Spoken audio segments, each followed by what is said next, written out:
오늘 고린도전서에 보면 특히 이제 15장이 부활에 관하여 쭉 이야기하고 있습니다. 15장 1절부터 마지막 절까지 58절까지인데요. 모두 다 부활에 관한 이야기로 쭉 되어져 있습니다. 그래서 그 중에 이제 오늘은 제가 선택한 부분은 이제 20절부터 28절까지 말씀인데, 선택한 건 그거지만 이제 15장 전체의 내용을 쭉 중간중간 살펴보면서 부활에 관한 이야기를 좀 더 나누고 또 의미를 깨달았으면 좋겠습니다. 15장 1절에 보면 이렇게 나옵니다. 형제들아, 내가 너희에게 전한 복음을 너희에게 알게 하노니 이는 너희가 받은 것이요 또 그 가운데 선 것이라, 이렇게 말합니다. 바울이 고린도 교인들에게 이미 전한 복음이라고 말합니다. 그리고 고린도 교인들은 이제 바울을 통해서 받은 것이고, 또 그 가운데 섰다는 것은 무슨 뜻이겠습니까? 그 가운데 섰다는 것은 그들이 받은 말씀으로 신앙생활하며 지금까지 왔다라고 하는 것이죠. 그러니까 이미 익숙한, 그리고 또 성도들이 이미 그렇게 살고 있는 가운데 다시 한번 권고하는 말이고, 혹시나 깨닫지 못한 사람들이 있다면 다시 한번 깨닫게 하기 위하여 이렇게 다시 말을 전한다라고 합니다. 그래서 2절에 보면 그 의미가 좀 더 분명하게 나오는데요. 너희가 만일 내가 전한 그 말을 굳게 지키고 헛되이 믿지 아니하였으면 그로 말미암아 구원을 받으리라. 그러니까 내가 전한 그 복음을 너희가 굳게 지키고 믿음으로 잘 살면 그 믿음의 대가로 너희가 구원을 받는다라고 하는 것을 이제 선포하고 있는 것이죠. 그러니까 복음 가운데 바울은 이걸 핵심으로 여겼던 거예요. 다시 말해서 부활에 관한 복음이 핵심이죠. 그리고 제가 또 생각해 왔는데 예수님께서 십자가에 죽으셨다가 부활하는 이것이 모든 하나님의 계획의 핵심이에요. 모든 분들이 이렇게 부활에 관하여 매우 중요하다는 것을 다 말씀하고 있고, 또 이것이 가장 정점이라고 하는 것을 우리에게 가르쳐주고 있습니다. 그러니까 뭐 이렇죠. 드라마나 뭐 소설이나 뭐 이런 거 영화나 보면 이렇게 처음 도입 부분 있고, 그 다음에 어떤 사건이 쭉 전개되다가 그리고 마지막 결론에 버려서 정점을 딱 찍고 그리고 이야기가 끝나는 것처럼 이 부활은 하나님의 구원의 사역의 정점이에요. 그런데 문제는 이 정점인 이 부활에 관한 이야기가 많은 사람들이 그렇게 중요하게 생각하지 않는다는 것이죠. 그리고 그 의미를 제대로 깨닫지 못한다는 거예요. 그리고 이 부활의 사건이 어쩌면 굉장히 미약한 사건처럼 여겨질 수도 있다는 거예요. 그리고 예수님께서 이 유다 지역, 뭐 이스라엘 땅이죠. 거기서 사셨어요. 그리고 거기서 복음을 전가하셨어요. 갈릴리에서 예루살렘 그 두 곳을 이렇게 오가시면서 복음을 전하셨어요. 특히나 이제 복음을 갈릴리 지역에서 대부분 3년의 공생애를 대부분 거기서 복음 증거로 사용하시고, 그리고는 이제 예루살렘은 이렇게 가끔씩 오셔가지고 복음을 전가하시고 그러셨어요. 그러니까 예수님께서는 이 세상, 온 세상, 이 지구 전체를 돌아다니며 복음을 전가하는 것도 아니고, 예수님의 복음 전가의 사역이 이 당시에는 그 갈릴리와 또 유대 지역의 일부 가운데서만 번지는 어떤 작은 사건 같은 그런 것이었어요.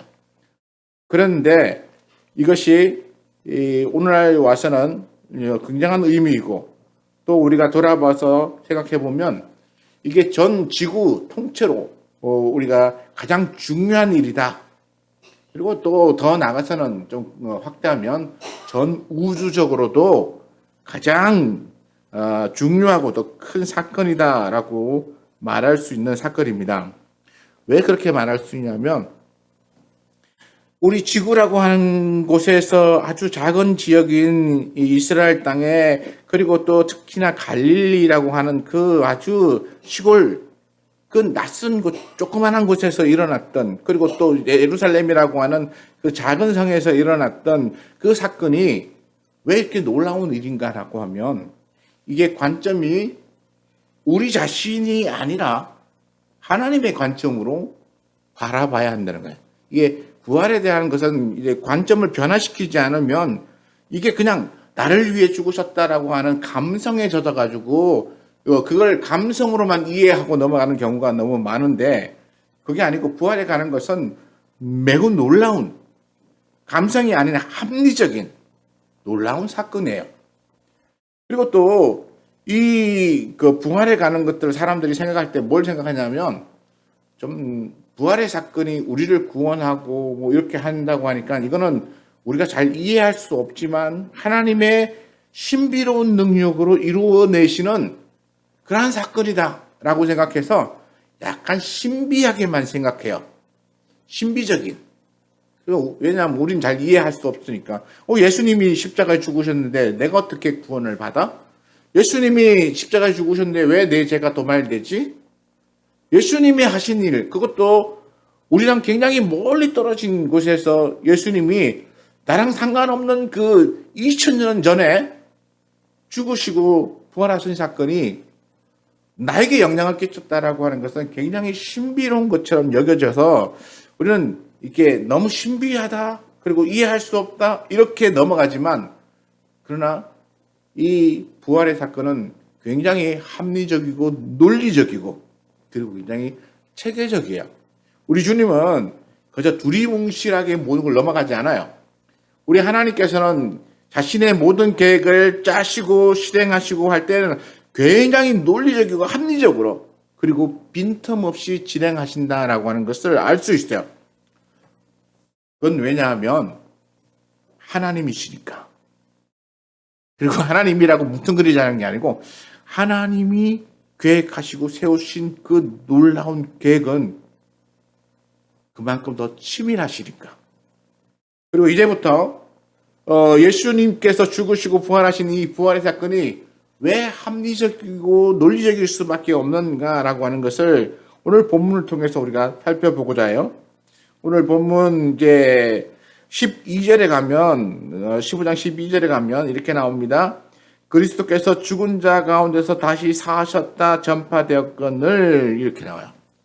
예수님께서 죽었다가 다시 살아났다고 전파되었는데, 그런데 여기 뒤에 이어지는 말은 뭐냐면, 너희 중에 어떤 사람들은 어찌하여 죽은 자 가운데서 부활이 없다 하느냐. 그러니까 죽은 자 가운데서 부활하는 것이 없다. 그러니까 예수가 죽었다가 살아난 게 아니다라고 그렇게 믿지 못하느냐라고 하는 것에 대하여 바울이 지금 이야기하고 있어요. 약간의 책망이기도 하고, 그들이 깨닫지 못하는 것을 깨닫게 해주고자 하는 바울의 안타까움이 거기에 담겨져 있다고 볼 수 있죠. 그러니까 예수님께서 죽었다가 살아나시고 또 살아나심으로 우리에게 구원의 은혜를 주신 놀라운 사건을 사람들이 이해하지 못하는 것에 대한 안타까움이죠. 오늘날 우리도 부활에 관한 이야기를 많이 하지만 정말 부활이 이 땅에서 이루어질 수 있는 사건인가 라고 하는 것에 대해서 믿지 못하는 사람들이 꽤 많을 거라고 생각해요. 교회에 다니는 사람들도 아마 교회에서 그냥 뭐 부활 그러고 그러니까 죽은 자가 살았나 그러고 하니까 그냥 그런가 보다 이러고 따라오는 사람들이 상당히 많은 것 같아요. 정말 부활의 의미에 대해서 정말 예수님께서 그렇게 죽었다가 사실 수 있구나. 그리고 예수님이 죽었다 살았기 때문에 나도 죽었다가 살 수가 있구나. 그러면 나도 예수님의 죽으심과 삶을 내가 믿고 살면 나도 예수님과 동참해서 죽었다 살아서 하나님의 나라로 내가 가서 정말 구원이라고 하는 것을 경험할 수 있구나라고 하는 그런 믿음을 우리가 가져야 합니다. 그런데 이런 믿음까지 발전하기가 좀 놀라운 사건일 수밖에 없어요. 왜냐하면 잘 이해가 안 되거든요. 잘 이해가 안 돼요. 그냥 신비로운 것이고. 그냥 신비로운 사건, 예수님이 죽었다가 사시고 그렇게 했기 때문에 믿으세요. 믿으면 구원받습니다. 믿으세요. 믿지 못하면 구원 못 받습니다. 그러니까 여러분 믿으세요. 이렇게 말을 하죠. 그러면 그게 무슨 원리로 어떻게 우리를 구원하는지, 그 구원의 은혜가 과연 내게 어떻게 역사하는지에 대해서도 깨닫지 못한 채 그냥 막 믿으라고 하니까 막 이렇게 믿어야 되는가 보다 이러고 믿음으로 가는 경우가 많이 있습니다. 그러면 이게 나중에는 어떤 사건에 부딪히고 어떤 상황이 오면 그렇게 믿으면 흔들리는 거야. 왜냐하면 믿음의 근거가 없기 때문에, 그리고 믿음에 대한 논리가 없기 때문에 흔들리는 거야. 그래서 믿음에 대한 논리가 없으면 우리는 우리 하나님이 계신다고 하는 사실을 믿는 믿음 그 하나 가지고 그 다음부터는 우리 그 하나님께서 우리를 어떻게 구원하시고자 하는 것은 체계적으로 성경 속에서 논리적으로 말한 논리의 근거를 우리가 발견해야 하는 것이에요. 왜냐하면 우리 하나님은 과학적으로 우리가 뭐 이렇게 하나님을 만나거나 경험하거나 인터뷰를 하거나 뭐 이렇게 해서 증거를 삼을 수가 없잖아요. 그런데 대신 우리 하나님께서는 이렇게 성경을 통해서 자신의 모든 이야기들을 우리에게 보여주고 들려주고 계십니다. 그러니까 성경을 통해서 우리 하나님이 살아계심을 발견하고, 그리고 우리 하나님께서 우리에게 계획하신 그 모든 것을 실행하고 계신다는 사실도 우리가 발견해야 하는 것이죠. 그래서 20절 말씀을 우리가 한번 봅니다. 20절에 보면, 그러나 이제 그리스도께서 죽은 자 가운데서 다시 살아나사 잠자는 자들의 첫 열매가 되셨도다, 이렇게 말하면서 예수님의 부활에 관한 이야기를 바울은 확실한 사건이다, 그리고 그 사건은 확실히 있었고, 그리고 그것이 첫 열매가 되는 사건이었다라고 말하고 있습니다. 그러면 우리는 그러면 이 이야기가 대체 뭐야? 첫 열매가 됐다는 게 대체 무슨 말이야? 우리가 한번 이해해 봐야겠죠? 예수님께서 죽은 자 가운데서 다시 살아나신 것, 이게 부활이죠. 그런데 그 다음에 이어지는 문구가 뭡니까? 잠자는 자들의 첫 열매라고 있어요. 잠자는 자. 잠자는 자라고 하는 표현은 예수님께서 가끔씩 죽은 사람에 대하여 이야기할 때 그렇게 잠잔다라고 표현하죠. 그래서 소녀가 병들어 죽었다라고 했을 때 예수님께서는 죽은 게 아니라 잔다. 그리고 나사로에 대해서도 그가 잠들었으니 우리가 깨우러 가자, 이러고 해서 죽은 나사로를 가서 살리시죠. 그러니까 이 잠자는 자라고 하는 것은 실제로 육신이 죽은 자를 이야기하는 것입니다. 그러나 육신이 죽은 자에게서 첫 열매, 다시 말해서 살아난 것의 첫 번째, 육신이 죽은 자가 다시 살아난 것의 첫 번째가 되셨다라고 말하고 있습니다. 그럼 이 표현이 굉장히 중요한데요. 왜 중요한가 하면 첫 열매라고 하는 의미가 왜 구태여 죽은 자 가운데서 살아나셨다라고 한 말 다음에 첫 열매라고 하는 이 어쩌면 안 써도 될 것 같은 말을 여기다 써놨을까?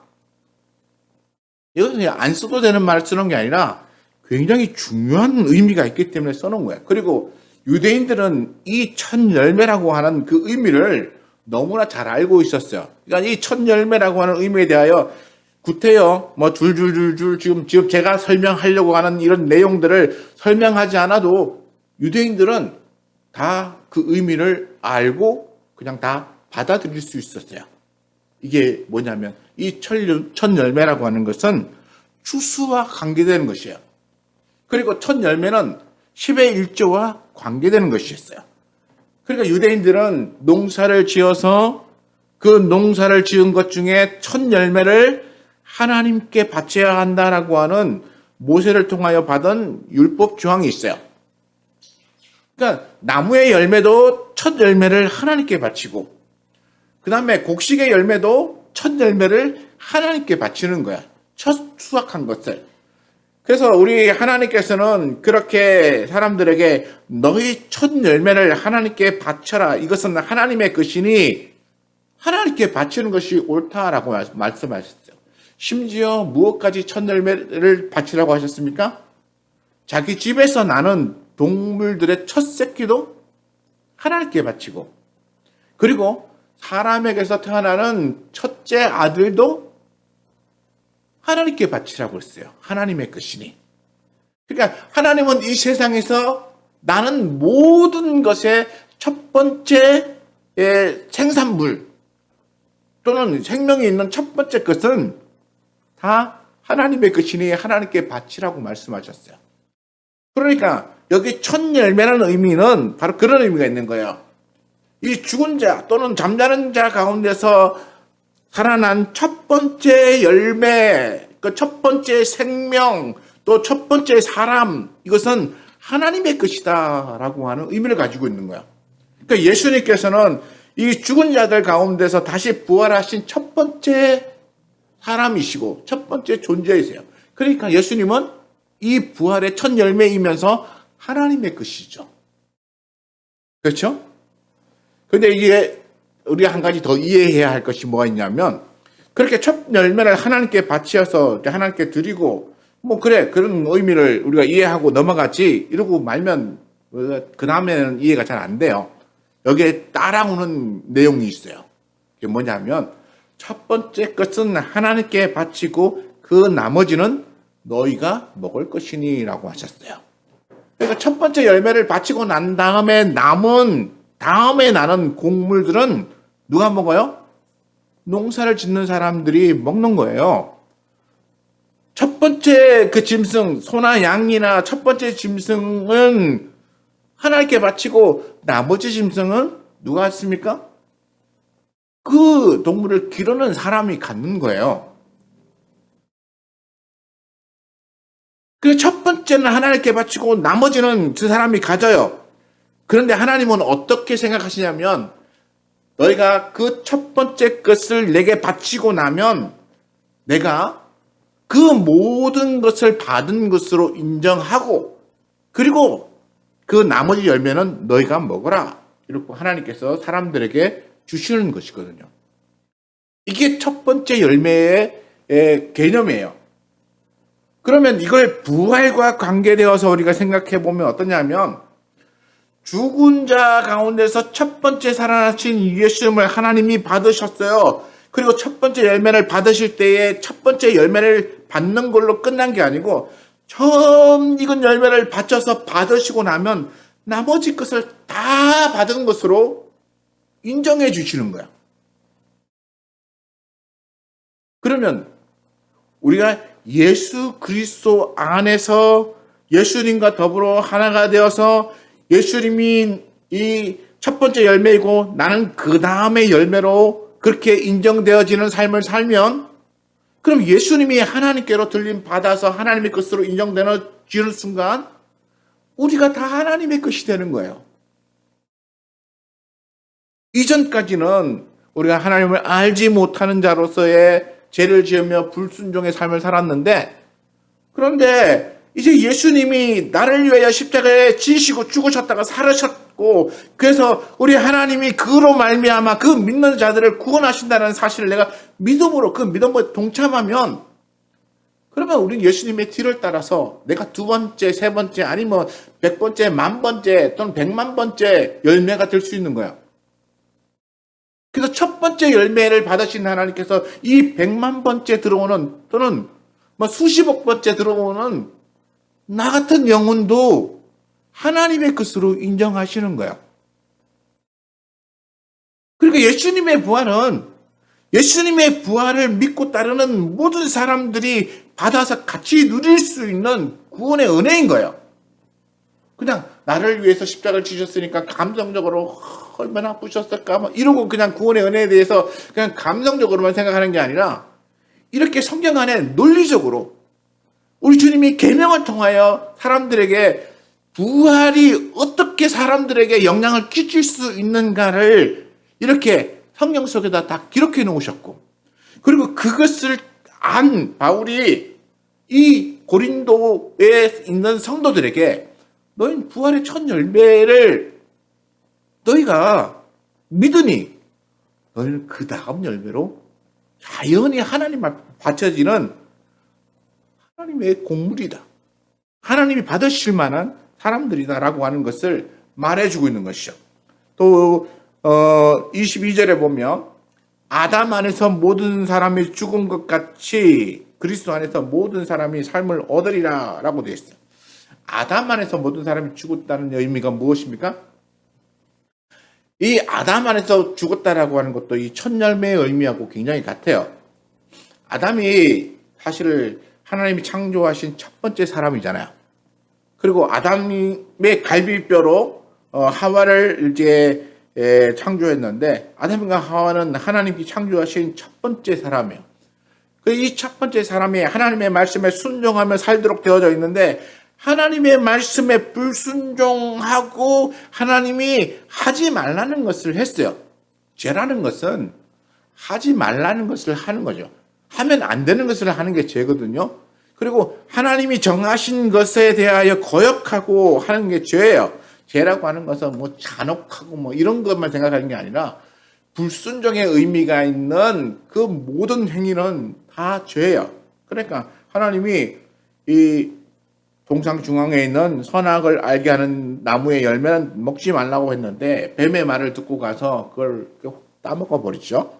그리고는 뭐 눈이 밝아졌다고 하는데 문제는 뭐냐 하면 그렇게 하나님의 말씀에 불순종하고 따먹는 순간 그것이 죄가 되고 그 죄로 말미암아 사망이 들어왔어요.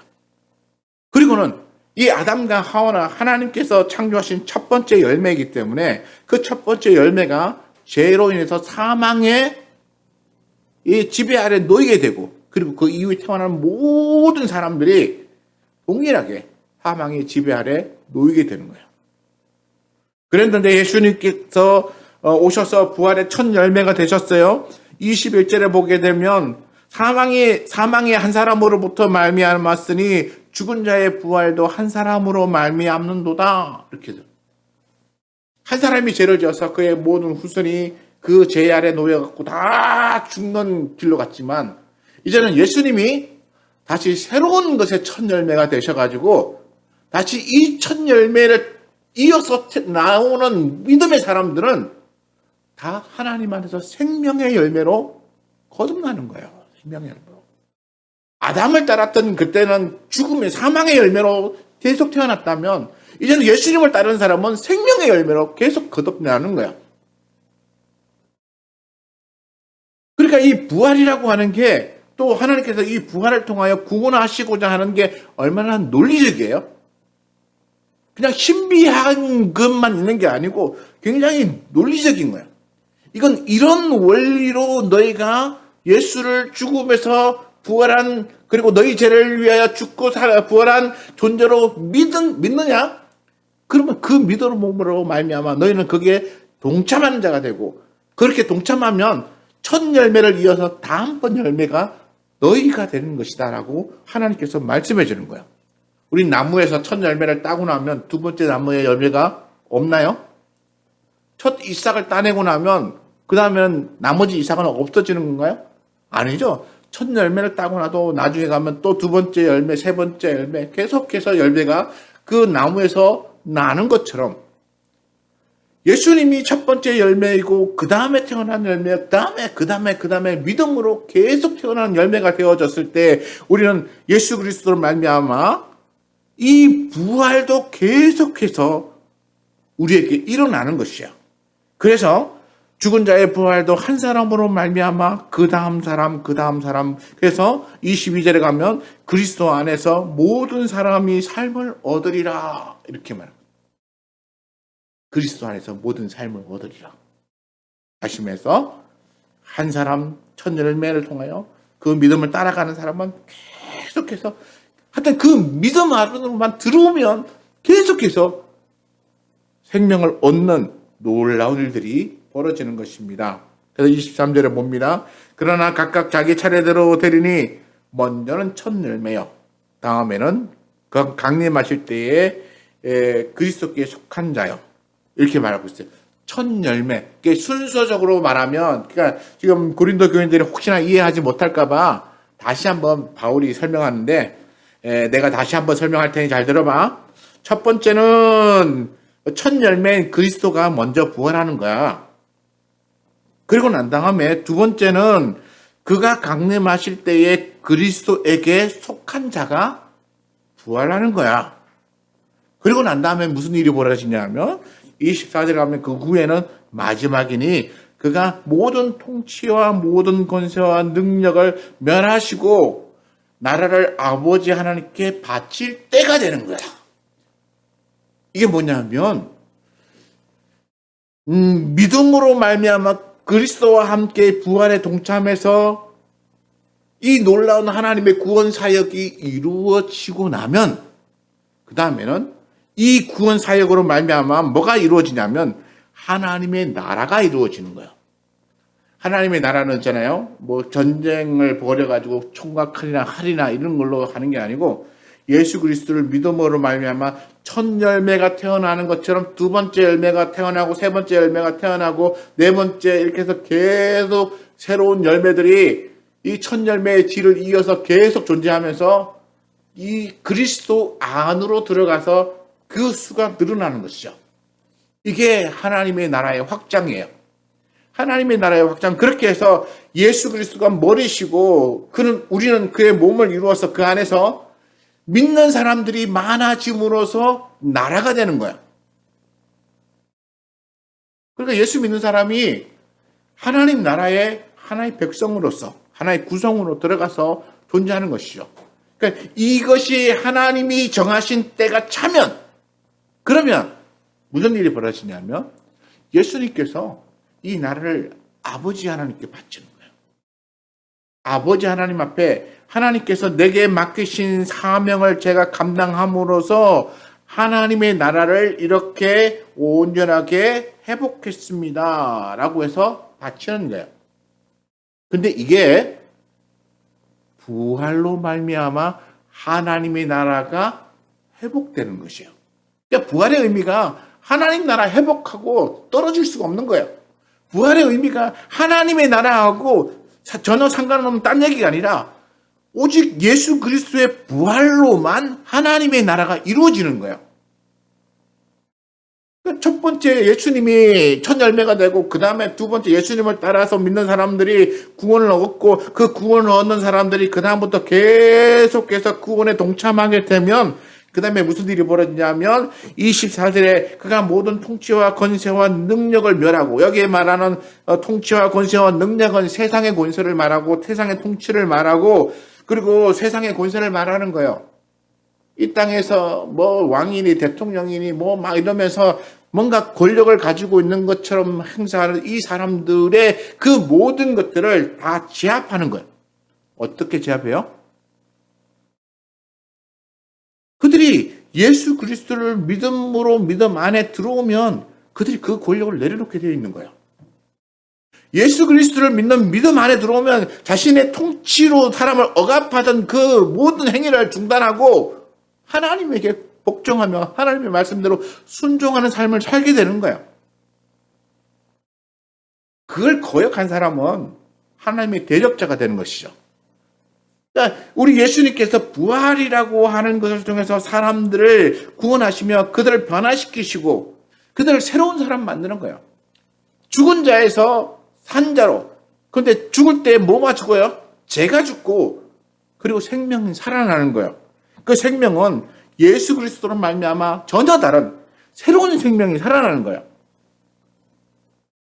이 새로운 생명이 살아날 때 이전에 가지고 있던 죄악의 본성들은 다 죽어 없어지고 예수 그리스도의 선하심의 본성을 우리가 부여받아서 새로운 선한 생명이 살아나는 것이죠. 그러니까 우리가 악해질 수 없는 거야. 남을 억압할 수 없는 거야. 남을 속이거나 남의 것을 착취하거나 이런 소위 말하는 죄된 행위를 할 수가 없는 거예요. 그렇기 때문에 예수 믿는 사람들은 이 부활에 동참함으로 우리의 죄의 속성을 자꾸만 죽여나가야 되는 거예요. 아직은 우리가 육신으로 살고 있기 때문에 우리 안에서 예수님의 선하심과 죄의 속성이 같이 부딪히면서 막 갈등을 일으켜요. 로마서에 가면 바울이 뭐라 그럽니까? 오호라 나는 공고한 자로다 그러면서 내 안에서 하나님의 말씀에 순종하려는 본성과 그리고 나를 죄짓게 하는 악의 그 성이 서로 갈등하며 싸우고 있으니 내가 얼마나 불쌍한가. 그러면서 자기 자신의 그 갈등에 대하여 그렇게 얘기하잖아요. 지금 우리가 그런 상태예요.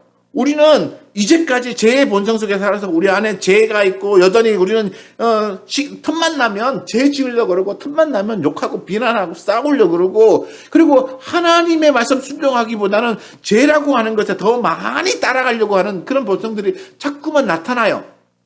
왜냐하면 아직 우리 육신이 죽어서 완전하게 변화되지 않았기 때문에. 완전하게 변화되면 우리는 달라지는데 그때가 언제입니까? 우리 주님이 다시 오실 때이죠. 그때까지는 우리는 이 갈등 속에 살아가는 거야.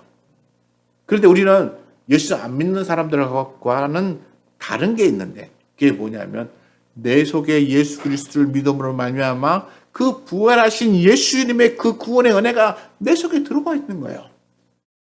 그러니까 우리는 옛 본성인 죄와 새로운 예수님이 우리에게 주신 그 새로운 생명의 선하심이 내 안에서 같이 존재하는 거예요. 그래서 뭐 우리 가끔씩 보면 드라마나 뭐 이렇게 뭐 만화나 아니면 뭐 같은 거 보면 천사와 이렇게 또 악마가 나타나 가지고 서로 막 이렇게 악마는 막 해봐 해도 돼 막 이렇게 뭐 천사는 하면 안 돼 그렇게 하면 나쁜 거잖아 뭐 이러면서 그런 거 보여주잖아요. 그게 사실 우리 내면 안에 있는 거예요. 내면 안에. 그 내면 안에 하나는 진짜 사단이 우리에게 그런 악한 본성을 심어주는 것이고 또 하나는 우리 예수님의 본성이 내 안에 들어와서 나로 하여금 죄짓지 말라고 자꾸 깨닫게 해주는 거예요. 근데 이게 우리가 다시 주님이 오셔서 나를 완전하게 변화시켜 줄 때까지 내 안에서는 계속해서 갈등이 일어나는 거예요. 어쩌면 우리는 육신이 죽을 때까지 우리는 그 갈등 속에서 살아요. 왜냐하면 내가 예수 그리스도를 믿는 믿음을 받아들였기 때문이죠. 근데 안 받아들인 사람은 더 많은 죄를 짓고 살아요. 교회는 다니지만 예수를 제대로 안 믿는 사람은 있잖아요. 그렇게 뻔뻔하게 거짓말하고 남을 속이고 빼앗고 남을 핍박하고 이렇게 하면서도 조금 더 양심의 끄김 없이 지내는 사람들도 있더라고요. 그러면 그 사람은 그 사람대로 살다가 가겠지만 정말 안타까운 일이죠. 우리가 정말 예수를 제대로 믿었다면 우리 안에 들어와서 새로운 삶을 주시는 예수 그리스도를 말미암아 내가 변화되고 그래서 변화된 나는 하나님의 백성으로 내가 들어가는 거예요. 그래서 하나님의 백성으로 들어가서 우리 주님이 그렇게 구성되는 하나님의 나라를 아버지 하나님께 바치는 것이죠. 그리고 나면 26절에 가면 최종적으로 종결 짓는 게 나와요. 그게 뭐냐면 맨 나중에 멸망받을 원수는 사망이니라. 이게 무슨 말이냐면 아니 죽는다는 걸 어떻게 멸망을 시키지? 그렇죠. 죽는다는 건 그냥 죽는 거니까 우리는 그걸 멸망시킨다는 말 자체가 이해가 잘 안 되는데 근데 마지막에 멸망될 게 그 원수는 사망이라고 말씀하고 있어요. 사망. 이 사망이 어떻게 기원된 건지 아십니까? 사망이 어떻게 존재하는 거냐면 사망은 죄가 있기 때문에 따라 들어온 거예요. 아담과 하와가 하나님이 주신 그 에덴 동산에서 살 때는 그들은 죽음에 대한 것을 전혀 생각하지 않았어요. 그런데 우리 하나님께서 뭐라고 말씀하셨냐면 동산 안에 가운데 있는 선악을 아는 열매를 먹으면 너희가 정령 죽는다. 이러고 아담에게 얘기했거든요. 그러니까 동상 중앙에 있는 열매를 먹으면 죽는다라고 하는 우리 하나님의 말씀을 아담과 하와가 지켰으면 그 죽음의 문제는 그냥 에덴 동산 그 중앙에 그냥 남아 있었을 거예요. 근데 문제는 뱀의 유혹으로 먹어서 안 죽어. 그래갖고 쏘가가지고 가서 홀락 따먹고 나니까 그 다음에는 거기로 말미암아서 죽음이 발생한 거예요. 죄 때문에 죽는 것이 생겨난 거예요. 아담과 하와가 안 따먹었으면 하나님께 죄를 안 지었으면 죽음이라고 하는 것은 그냥 그 자리에 머무르고 존재하지 않는 것인데 하나님께 죄를 지음으로 죄가 거기서 발생했고 그리고 그 죄가 아담과 하와를 죽음으로 몰아갔어요. 그래서 사람들은 죽음이라고 말하면 지금 당장 죽는 거, 칼을 들고 막 목숨 위협하면서 돈 내놔 안 내면 내 죽일 거야 막 이렇게 하는 그런 위협의 죽음을만 생각하지만 우리 하나님이 말씀하시는 죽음은 우리가 생각하는 것보다 좀 더 시간적으로는 길어요. 문제는 뭐냐면 시간이 길든 짧든 상관없이 죽는다는 것이죠. 뱀은 속이는 자는 당장 안 죽어라고 하는 걸로 속이는 거예요. 우리가 죄를 짓고 또 악하게 살아도 잖아요. 당장 나에게 큰 문제가 없어. 이렇게 속으면 잖아요. 그냥 잘못을 저지르고도 양심의 가책가 없이 살아요. 좀 뭐 마음에 찔리면 에이 뭐 이러고 그냥 좀 뭐 약간 억누르며 살아요. 근데 당장 너 그거 하면 내 죽일 거야 이러고 칼을 들여 밀며 그러면 사람들이 겁이 나서 못하죠. 그래서 사람들 당장 안 되니까 당장 그게 안 되니까 당장 나에게 위협이 될 것 같지 않으니까 그냥 그렇게 죄를 지으면서 그렇게 악한 행위를 하고 속이면서 사는 것에 대하여 전혀 양심에 꺼리낌 없이 살죠. 왜냐하면 조금 더 시간이 지나고 나면 우리는 우리에게 주어지는 아주 좋은 것이기도 하지만 아주 무서운 것이 있어요. 그게 뭐냐면 망각이에요. 잊어버린다는 거죠. 좋은 것만 잊어버린 게 아니고 나쁜 것도 잊어버린다는 거예요. 자기가 죄 짓고 자기가 한 행위로 인해서 발생한 비극적인 일들에 대해서 잊어버린다. 그 양심의 감각도 무뎌져 버린다는 거예요. 그리고 그걸로 인해서 나중에 하나님으로부터 책망받을 것에 대해서도 잊어버린다는 거예요. 그리고는 반복해서 죄를 짓고 그렇게 살죠. 그러나 우리는 기억해야 합니다. 뭐냐면 우리 하나님께서 말씀하시는 것은 지금 내가 생각하는 것처럼 당장에 이루어지지 않아도 반드시 이루어지는 거예요. 아담과 하와가 1000년을 못 살고 죽었어요. 그렇죠? 성경에 930 몇 년 살았는데 하와는 몇 년을 살았는지 기록이 안 돼 있기 때문에 모르겠지만 어쨌든 1000년이 안 되는 시간 속에 아담은 죽었어요. 그리고 아담의 후손들도 죽었어요. 좀 더 길게 살았죠. 성경에 보니까. 근데 요즘은 어떻습니까? 우리는 그들의 생명의 10분의 1 정도도 제대로 못 살고 죽고 있어요. 다시 말해서 80, 90 되면 다 죽어요. 그나마 80, 90까지 살면 그래도 꽤 장수했다. 뭐 이런 얘기를 듣죠. 우리 하나님은 반드시 약속하신 또 말씀하신 것을 이루시는 분인데 사람들은 잊어버리고 망각하고 그것을 저지르고 난 다음에 그리고 그것이 그냥 들어오는 거야. 근데 문제는 여기서 맨 나중에 멸망받을 원수는 사망이다라고 있는데 이 사망을 멸망시킨다는 거예요. 그러면 이 사망이 멸망되기 위해서는 어떤 과정이 필요할까요? 그냥 사망아 없어져라 이렇게 하면 없어지나요? 아니죠. 사망이 없어지게 하는 그것은 우리의 그 다음의 행위가 반드시 필요한 거예요. 그 다음의 행위는 무엇입니까? 성경에 보면 오늘 읽지 않았지만 55절, 56절을 제가 한번 읽어볼게요. 15장 55절, 56절을 보면 사망아 너의 승리가 어디 있느냐? 사망아 내가 쏘는 것이 어디 있느냐? 사망이 쏘는 것은 죄요 죄의 권능은 율법이라 이렇게 말하고 있어요. 이 사망이 이렇게 쏜다는 것이요. 결국 사망이 막 쏴서 맞으면 활에 맞아 죽는 것처럼 사람이 죽는 거예요. 사망을 통해서. 그런데 이 사망이 쏘는 것은 죄라는 거예요. 죄를 쏘면 그 죄에 맞은 사람은 그 죄 때문에 죽는 거예요. 그리고 그 죄는 어떤 힘으로 와서 나를 죽이는 능력이 되느냐 하면 율법이라고 하는 것을 통해서 들어와서 나를 죽이는 능력이 된다는 것이죠. 율법은 뭡니까? 하나님이 정해놓으신 규칙이죠. 규정이죠. 다시 말해 하나님 동상 중앙에 있는 선악을 알게 하는 나무의 열매는 먹지 마라. 그리고 나머지 모든 열매는 너희가 다 먹어도 돼. 이게 하나님이 정해놓은 규칙이에요.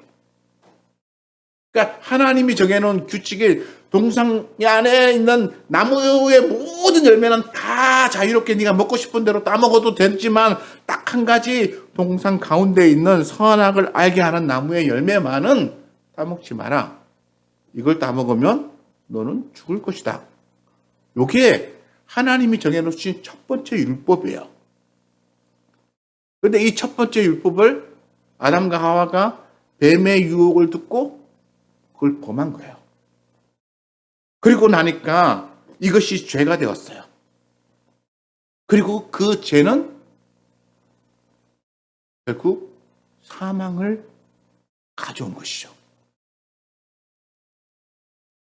그러니까 율법이라고 하는 것을 어기면 그게 죄고 그 죄는 결국 죄로 말미암아 사망을 우리가 갖는 거예요. 사망을 죽는 거예요. 그러면 사망을 없앨 수 있는 방법은 이거 역으로 생각하면 되잖아요. 역으로 생각하는 거예요. 율법을 어기지 않으면 되는 거예요. 율법을 어기지 않으면 그러면 죄가 안 생기는 것이죠. 근데 율법을 어떻게 율법을 어떻게 어기지 않고 죄를 짓지 않고 살 수 있느냐? 그건 모두가 그리스도의 마음과 동일한 마음이 되면 되는 거예요. 그리스도의 마음과 동일한 마음이 되어서 동일한 삶을 살면 그래서 우리 예수님처럼 죄 없는 그런 인생을 살고 또 죄 없는 삶을 살면 그렇게 그 죄가 없기 때문에 죄로 말미암아 우리에게 사망을 가져다 주는 이런 일들이 발생하지 않는 것이죠. 우리 하나님이 정해놓은 율법은 있지만 그러나 그 율법은 없어지지 않지만 그 율법을 어기는 행위가 없으면 너 율법 어겼지 라고 정죄하는 일도 그리고 심판하는 일도 우리에게 발생하지 않는다는 것입니다. 그렇기 때문에 우리 예수님께서 그렇게 모든 사람을 하나님의 백성으로 구원해서 그렇게 데리고 가서 하나님께 바치고 나면 그 바친 곳에서는 더 이상 죄가 없다는 거예요. 죄가 발생하지 않는다는 것입니다. 그리고 예수 믿는 모든 사람은 선한 행위 속에 살기 때문에 더 이상 죄가 없어서 그 안에서는 죽는 자들이 생겨나지 않는다는 거예요. 이게 죄를 멸망시키는 방법이에요.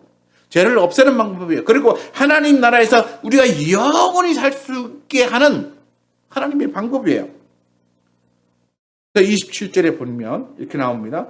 그렇게 하나님 나라를 받으셨어요. 그리고는 만물을 그의 발 아래 두셨다. 이걸로 모든 승리를 확증하셨어요. 발 아래 두셨다라고 하는 것은 우리가 성경에 보면 발등상이 원수를 발등상이 되게 하겠다라고 하는 말로도 표현되어 있는데 발등상이라고 하는 것은 왕이 이렇게 야외로 나가잖아요. 전쟁터로 나가거나 그러면 신하들이 왕의 의자를 이렇게 갖다 주죠. 그다음에 왕 앞에 탁자를 이렇게 놓고 그다음에 왕이 이 발을 얹어 놓을 수 있는 요 조그만한 상 하나 있어요. 그러니까 그 상을 밟고 올라서서 그리고 왕자에 앉아가지고 보는 것이죠. 그러니까 그 상이에요. 왕이 밟고 올라서는 상. 또는 우리가 기도할 때 보면 이렇게 무릎 꿇고 기도하는 요 의자, 기도 의자처럼 그렇게 생긴 거 그런 것들을 밑에 놓거든요. 그러니까 왕이 그걸 밟고 올라서는 거예요. 그러니까 원수를 발등상을 밟고 올라서는 것처럼 밟을 것이다 라고 하면서 완전한 승리를 말하는 거예요. 그래서 우리가 그 구약에도 보면 가끔씩 이제 이스라엘 왕들이 그 전쟁에서 이기면 원수들을 밟고 이렇게 서는 모습을 보여줘요.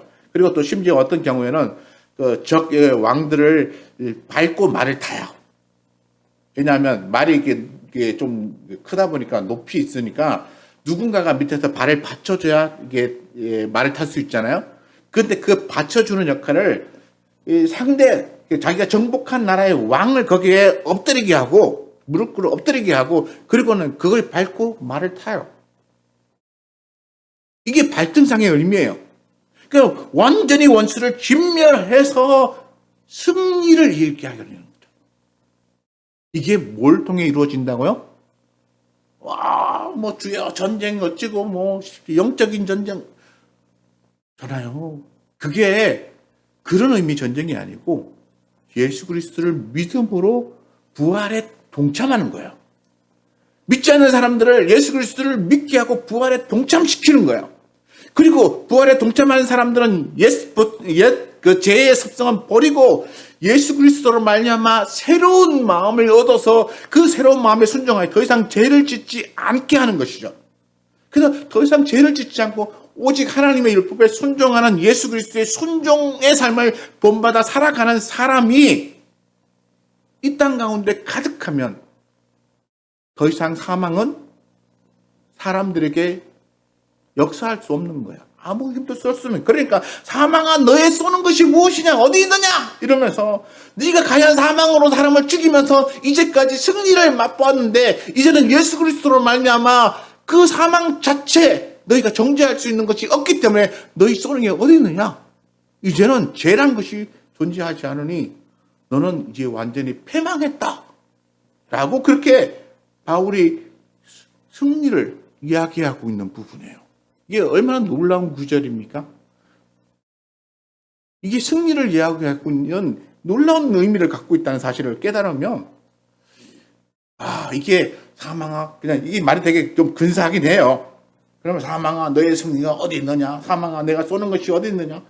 사망이 쏘는 것은 죄요. 죄의 권능은 율법으로다. 멋있잖아요. 그런데 그 의미를 알아야죠. 왜 사망이 승리를 얻지 못하는지. 그것은 부활로 말미암아 부활에 동참한 사람들이 죄의 본성을 버리고 새로운 사람으로 거듭났기 때문에 달라지는 거예요. 완전히 새로운 삶이 되는 거예요. 예수 그리스도 안에서